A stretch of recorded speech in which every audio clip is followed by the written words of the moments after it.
Thank you. So before I introduce our important guest here, just a little bit about GroundTruth. Again, I'm a managing director at GroundTruth. We're a leading location-based marketing company. So we basically capture, and I'm always afraid to tell friends and family what I do actually, but we basically capture mobile device IDs right in the real world where they're at. We also blueprint locations, retail locations, Target, Costco, Walmart. So we see those devices and where they go. So those are our retail audiences. We also map outside of that. Like what else do they do outside of retail? Do they go to a gym 3 days a week? Do they a fitness center? Are they pet owners? Do they go to pet stores, dog parks? So yeah, a little again. A little big brother. Right. Yeah. So not as bad as Google. No, I'm kidding. I'm kidding. I'm just joking. But yeah, so we again, we do a lot of CPG. I specifically work in CPG. Our company is works across all verticals.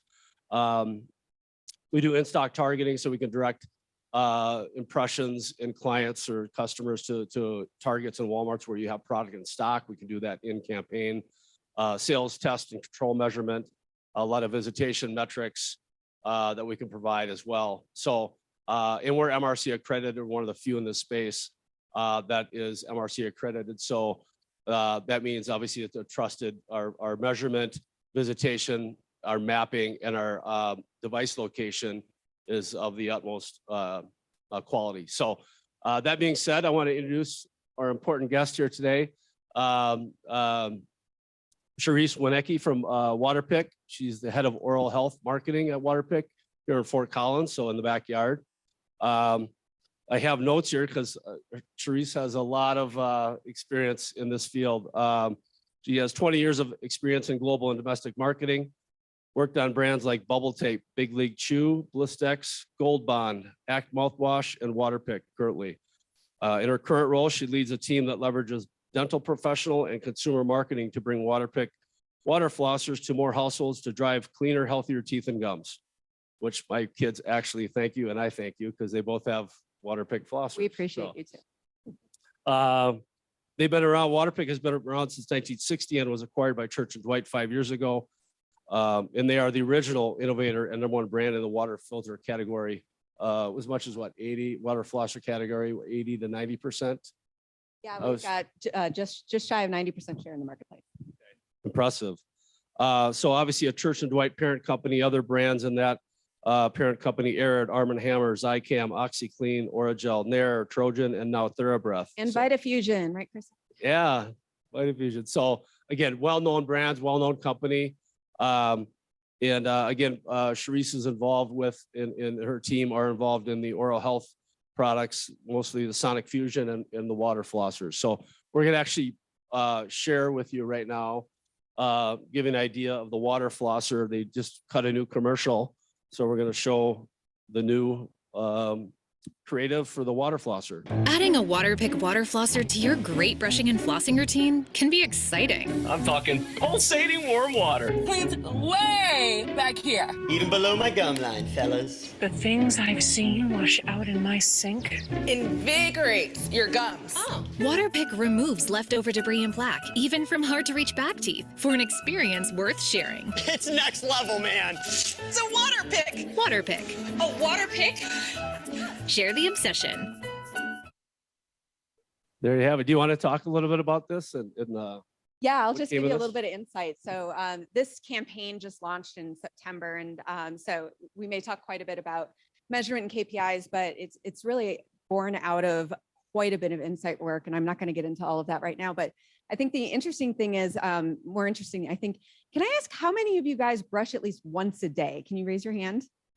Okay, thank you. Be honest, because you're not always honest. I was going to ask twice a day, but you'll all still hope raise your hands, I'm sure, whether it's true or not. How many of you floss once a day? That's actually a lot better. You're all liars. We find from research a lot that a lot of people hate flossing. We have one quote that's used in one of our lunch and learn programs with professionals that consumers, the only thing they hate more than flossing is their mother-in-law. I mean, it was just an awful thing to hear, but that's the kind of things we hear about flossing. Sounds like a good ad campaign. That's right. And so, I mean, who would say share the obsession about something that delivers flossing to households? So, I mean, there's really an insight there about consumers who use the water flosser are like, holy crap, this is amazing. I had no idea I could actually enjoy flossing. So the idea here is to stimulate that conversation and to get more people to discover that obsession. That's great insight. I want to start out with a research statement and kind of go from there. I'm very fascinated, first and foremost, we'll get into this and I don't want to get ahead of myself, but just the marketing with this category. But research I came across before coming here, I want to get your thoughts on the back end. The global oral care market size was valued at 33.7 billion in 2021 and is expected to expand at an annual compound growth rate of 6.4% from 2022 to 2030. So this is where I want your feedback. The growing prevalence of tooth decay among adults and children is expected to fuel that market growth. What are you seeing? Are you aligned with that? You know, I kind of struggle with the part about the growing prevalence because I don't know if it's as much prevalence. I think that tooth decay has been there. It's probably just as prevalent as it was now as it was in the 60s. I think just people care more about it. And so the category is growing as more people are concerned about their teeth. I think there's a lot of people, outliving, life expectancy is increasing. And so people are living till an older age. And so this idea of keeping your teeth for life is becoming more important for people. Maybe, with skincare, you might be concerned about wrinkles at the age of 30. Unfortunately, a lot of people don't get concerned about keeping their teeth for their life until they're closer to 45 or 50 when things start to get real. And that's a big opportunity for us. But with that, I think there's also a change that we're seeing right now. When you think about what COVID did to a lot of us and put us basically staring at ourselves in a Zoom or Teams meeting. I don't know how many people that might have gotten braces or had whitening done to their teeth in the last 18 months. My sister-in-law got braces because she's in HR and she was staring at herself on a Teams meeting all the time and realized her teeth were not up to her standards. I have lingual braces I've had for about 8 months now. So, I mean, that's a real thing. And so I think when it comes to cosmetic oral health, that's accelerating, but I think also dental oral health concerns are driving a lot of the category growth. With the prevalence of, people living longer. No, that's interesting, right? With Zoom, how we now look at each other or look at ourselves 4 or 5 times a day or longer, right? It's just like people going out shopping for lighting and everything, right? Just to make it. Yeah, that too. Well, you mentioned COVID, so obviously we always want to put that behind us, but obviously we can't, right? It's just there's so many results or aftermath of we're still reeling with that. We're talking to a lot of people about getting them back to the office, right? It's so hard to get people back. Well, now I think we have a new norm possibly with in office or not. But what's the impact of COVID been on your category or on that category in your company and the products over the last 2 years? It's incredibly dynamic because of COVID. A lot of shifting, a lot of changing going on. Just for some perspective to take a step back in 2020 when COVID hit, like a lot of other categories, consumers stopped spending. They went into, I'd like to call it hibernation. Of course, we know it was seclusion, but they stayed home for a couple months and they weren't spending. And then when they did start to spend again, they were very careful about what they were spending on. But one of the things that positively impacted the oral care category, specifically for Waterpik, was this idea of at-home dental care. So while they may have started spending again in the back half of 2020, they were not going back to the dentist office yet. Either the office wasn't open or they weren't comfortable enough yet going back into that space. They'd have to take their mask off, right? So, Suzanne, who's on our team, would attest that, they came up in the 6 to 12 months after that with this oral health at home campaign in the digital space that worked incredibly well for the brand, very high engagement rates. So we hit on something that we saw going on. Consumers were buying water flossers and other oral health products like power toothbrushes to elevate their oral care because they knew it was going to be a while before they got back to that dentist, and they didn't want what could happen to them in that dentist chair to happen if they could prevent it. So that was the first thing we saw during the COVID timeframe. Yeah, very interesting. So they took it into their own hands, right? Obviously, literally, basically with dental care, they realized they're not going back. And That's right. The people that were really taking care of themselves went out and bought the equipment to do so. That's exactly right. Yeah, interesting. So a lot of challenges that we've heard throughout the day and everyone throughout work and the challenges years. have just started to happen now. So yeah, I mean, that was the good part of things. In 2021, the good continued, Steve. And so what we saw was that consumers got the stimulus checks and they were more comfortable with discretionary purchases. And so water flossers continued to grow. So that was fantastic. Well, fast forward to now, we're overlapping that tremendous growth. Consumers are no longer receiving stimulus payments. Even worse, now we're seeing the inflationary pressures create, even more concern on discretionary purchases. Who wants to go out and buy a, $80 water flosser when things are really tough and they're worried about putting gas in their car or get, just to get to work. So that has become an even tougher pressure. I mean, we could go into supply chain and there's so many. Yeah, because you've had, a lot of people, again, we heard it earlier today, but it's not like you could just automatically put, or nor do you want to put out a low price model because you have a brand to protect, right? And Well, that's exactly what's happening. So if consumers are entering the category, what they're doing is they're trading down. So we have a slew of products in the $50 to $100 price point because we're the innovators of the category. Our products are engineered right up here in Fort Collins, woot woot, have been since the 60s. And so we do a fantastic job creating high quality products that last for 10 years. You talk about trying to get people to come back and buy your brand. Well, let's wait 5 or 10 years and then we can find them again, right? But when they are coming in the category, which we're the ones bringing consumers in, they're coming in and going, oh, what's the cheapest one I can get? I get it. I really want it. What's the cheapest one? And so we only had a couple models in the marketplace in the last 12 months that satisfied that. yeah, so you've had, obviously, like other companies, a lot of ups and downs with supply and now pricing. Yeah. So Yeah. On the supply side, that I think has been one of the bigger challenges. When demand was surging for 2020, 2021, it was like we couldn't meet demand, right? The ceiling was there and we couldn't reach the ceiling. And then now we have all this product and the consumers are backing off or switching to different products we hadn't forecasted in a 18-month forecast situation. yeah, well, let's get into that. Like there's consumer, the most part from you and I talking, your marketing is twofold. So this is an eye opener for me. And once Charisse explained this to me, it hit me that, yeah, of course, but you have twofold. So you're trying to reach dental professionals and hygienists to market your products and to almost push that through. Right. And then you're pulling, marketing to consumers in a different way to try to get them to buy after that visit or when. I explain a little bit about that push-pull and how Yeah. that So, I mean, we have a pretty robust team up in Fort Collins, and that's because we do all of our professional marketing in-house, as well as everything else that goes into brand health. We even have a digital services team up there in Fort Collins. But the company was founded by a dentist and an engineer who got together and came up with the first oral irrigator in 1962. And after that, I mean, because it's founded by a dentist, he's the one who realized his patients needed this. He wanted it, his patients needed it. And so professional marketing, getting dentists and hygienists to recommend water flossers has been the core of what has grown this business exponentially over the years. And so, we're an over $300 million business, and that's largely because professionals believe in the power of water flossing and recommend it to their patients because they want what's best for them. So that's one of the key things that we do. Yeah, and we'll get into both of them here. I want to do a deeper dive into each of them, but what do you think is the most important one?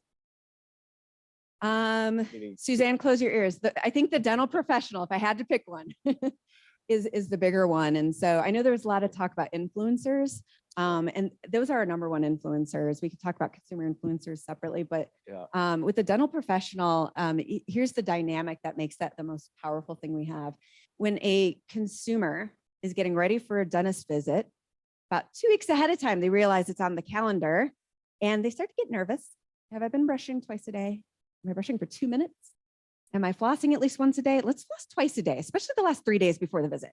And let's hope my gums don't bleed and they don't scrape at my teeth while I'm in that chair, right?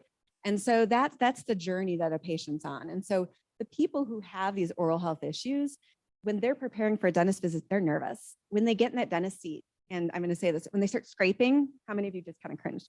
When they start scraping, that's when you go, oh God, I hope I don't get a bad report, right? Yeah, that's what I like about the conversation we had earlier is with GroundTruth, you talk about list building moments, right? Where you may be heading into the store and just one last minute reminder to buy your product, or you may be at home and you think of something to buy that you're missing on the that you need on the grocery shelf. But this moment is very interesting to me. It's what you referred to as in the pain moment. In the pain moment. So, I mean, you're in that chair and they're scraping your teeth. It's a very unpleasant moment. And all you can think of is, I don't want this again when I come back, right? And so I think that's the moment that is so powerful. There's an emotional experience occurring. There's also a trust and a willing to get that good report from your dental professional to please them. And so if that dental professional has talked with them about string flossing, and they know when you're sitting in that chair that you're not string flossing twice a day, and if you are, you might not be doing it correctly. They know. And so they, at that moment, have a decision. If they know what a water flosser is and they've seen the benefit in their patients that they recommended it to. That's that moment they go, you know, you might want to try a water flosser. Let me show you how one works. I have one over here. I'll explain this. And because it's such an involved category purchase, it's a device, right? You have to learn how to use it. There's a learning curve. It looks like a medical device in sorts. So that's such a powerful moment for us. And so we invest quite heavily there. Well, let's talk a little bit more about that with the professionals. And so how do you go about reaching them? How do you connect with them? What are the different ways that you market to them? Yeah, there's a lot of different ways. The biggest program we have is our Lunch and Learn program. Some offices or some companies have detailed sales forces that go in and they essentially are salesmen, right? They go in, they detail the product just like a pharma company. But that's not what we do. You know, we're founded by a dentist. We know that importance of that relationship. We know the power of our product. And so really it's about education.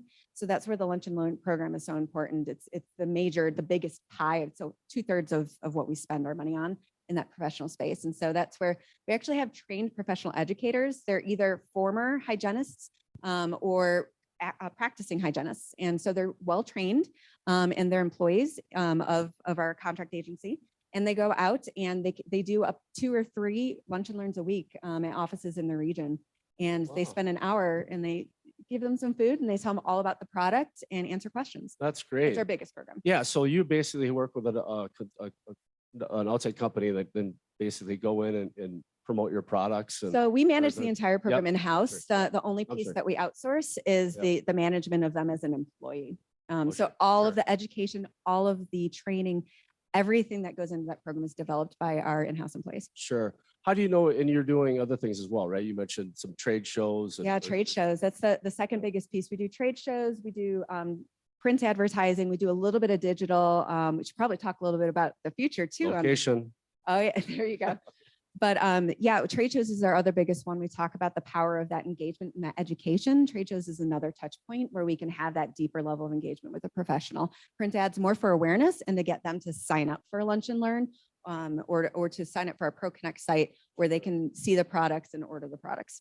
Sure. And so how do you know what's your measurement for how well that's working? And how do you know you're connecting with those dentists and they're actually doing what you intend for them to do in that chair? Yeah, I think when we talk about lunch and learns or trade shows, I think the biggest opportunity we have is the feedback that we get from the people, on the ground. And so making sure that we're getting that insight from them, getting reports from the trade shows from people, having dialogue, asking the right questions, having those 200 PEs as part of our program in the lunch and learns, feeding back to us on a regular basis and using that information to come up with clusters of insights that are actionable. That's one way. We also do a tracking study.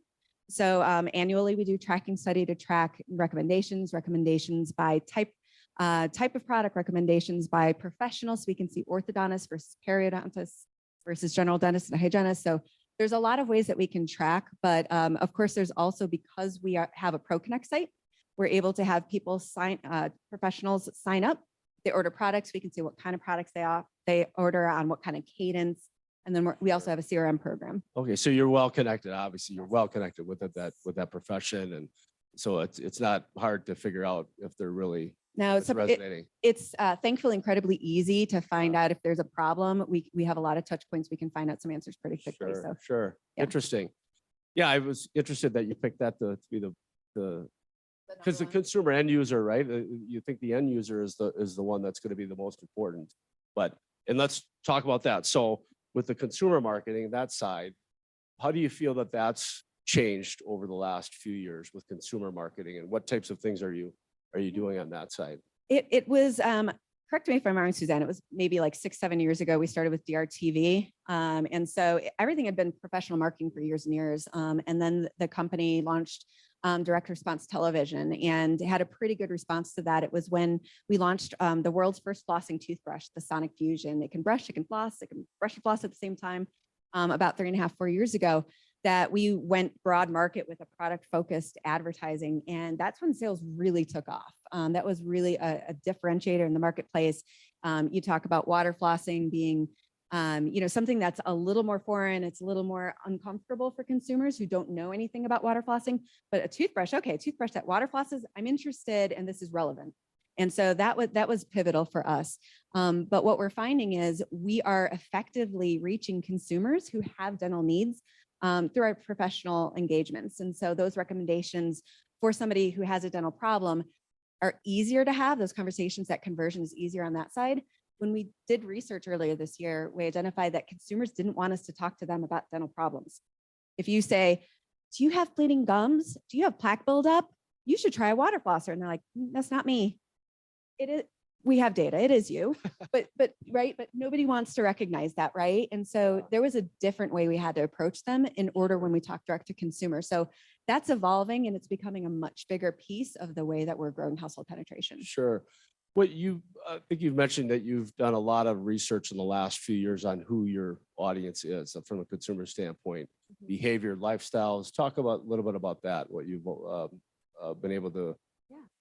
So we've been on quite the journey. I would say it started Q4 of last year, right after I joined the company. And, we said, how are we going to grow household penetration? It's been ticking up. Like we've been doing a great job, but what's next? How do we accelerate this? And how do we go beyond what we're doing with the professional? Because we're doing a great job and that's well oiled.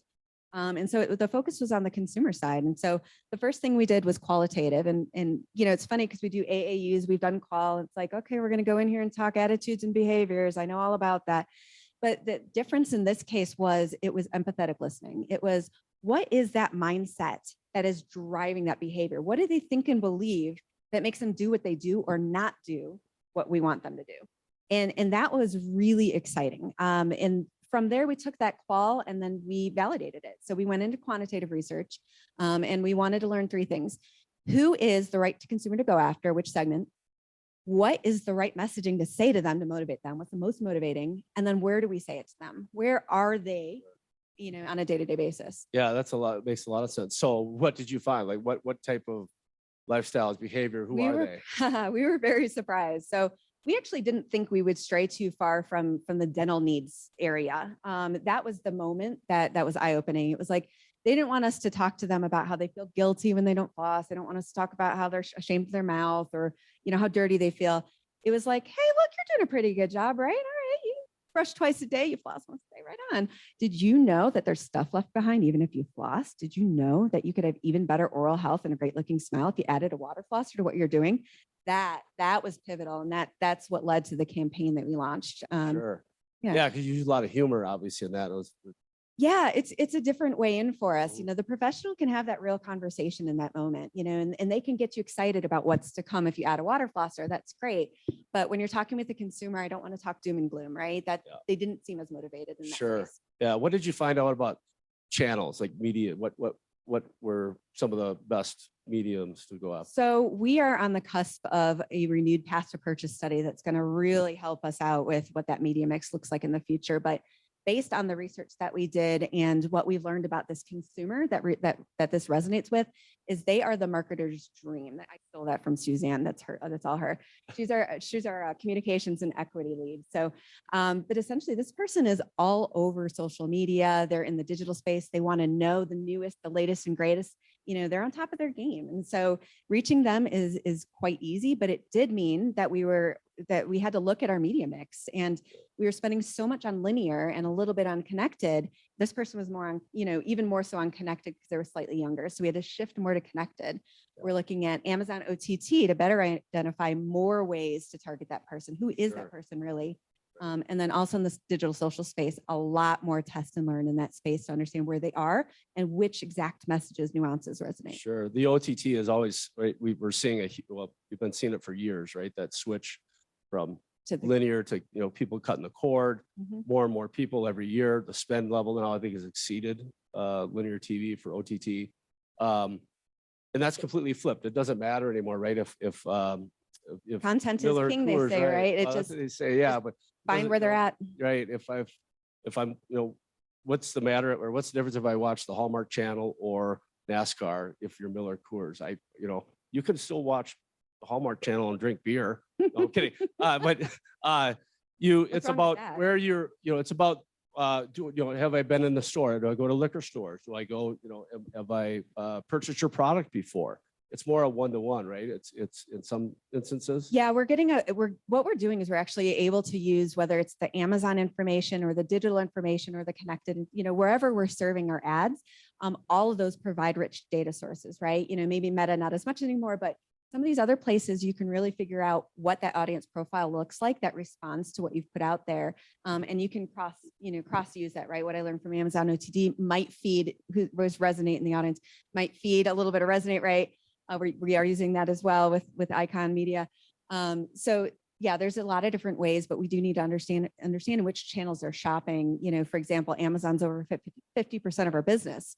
So how much are we spending with the Amazon consumer, especially the Prime member, which does over-index with our new consumer segment. So, that is all evolving, and it's a test and learn before we just dive right in. Sure, right. And you mentioned, I know we're pretty good here. We got 5 minutes, so I'll a few more questions. But how are you competing on Amazon? You mentioned this too as well. You're a big player there, but obviously it's different than the big box. Yeah, right? on big box, you're dealing with 2 shelves of competitors, and on Amazon, you're dealing with 300 competitors. And so the influx of micro brands, the bigger brands that are coming in that are playing in Amazon, it's really tough. So we are having to spend very smart, and we are spending quite a bit in the Amazon space, but our digital team is incredibly bright, very digitally savvy in terms of what is that data that we're getting in? What does it mean?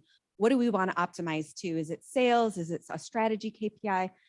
So yeah, we are, in order to win we have to basically try just about any type of media placement, and then optimize to what makes the most sense. Yeah, and it has to be almost frustrating, right?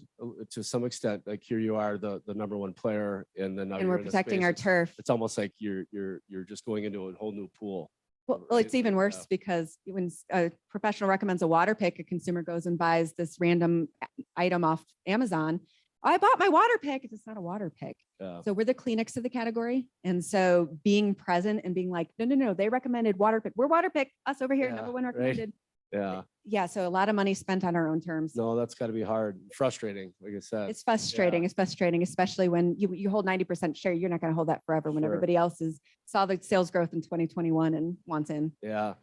There's so many more questions, and I can't believe that time just like I felt for a second there that we weren't going to have enough time, and I'm like, we actually don't. Yeah, I'll leave it at that. I mean, I just want to open up for questions. I want to have enough time for that. If anyone has any questions at this point with Charisse on water pick.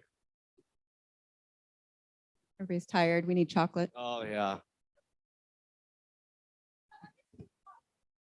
Yeah, well, thank you, everybody. I mean, again, if we have a couple of minutes, I mean, if there's anything else that you want to cover at this point with any new initiatives coming up or that you want to focus in on for 2023? I'll just say, I'll throw one over to Steve, I think real quick. So on the digital side, with dental professionals, we have traditionally done the trade shows, the lunch and learn, some print advertising and digital extensions with the print partners.